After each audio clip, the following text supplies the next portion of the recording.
Go on.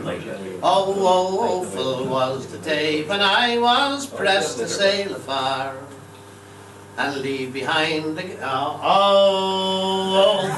was the day when I was pressed to sail afar and leave behind the girl I loved in the town of Balnagar.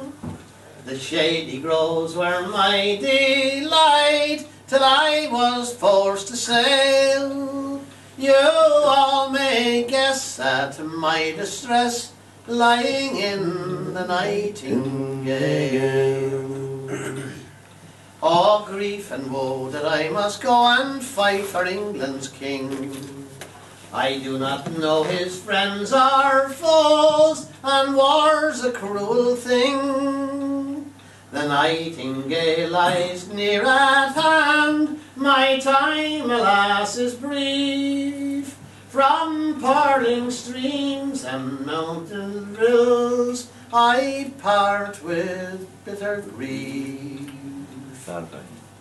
No more I walk the golden hills with Nancy by my side, or stroll along the sun-bright rills, or view my land with pride.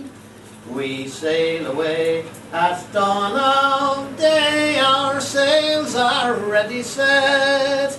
When old Ireland's shore I see no more, I will sigh with deep regret. But all has changed, now I must range across the ocean wide. Our ship she may in Biscay Bay be sunk beneath the tide. That's right.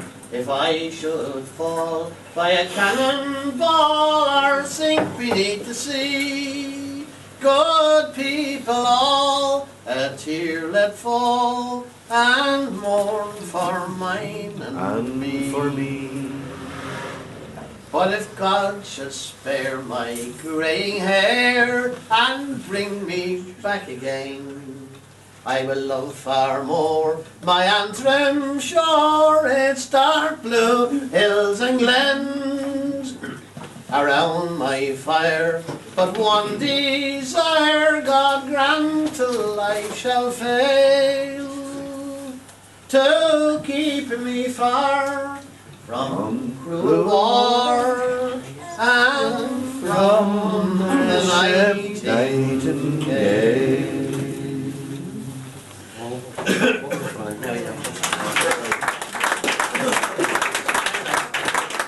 You're a bloody bugger.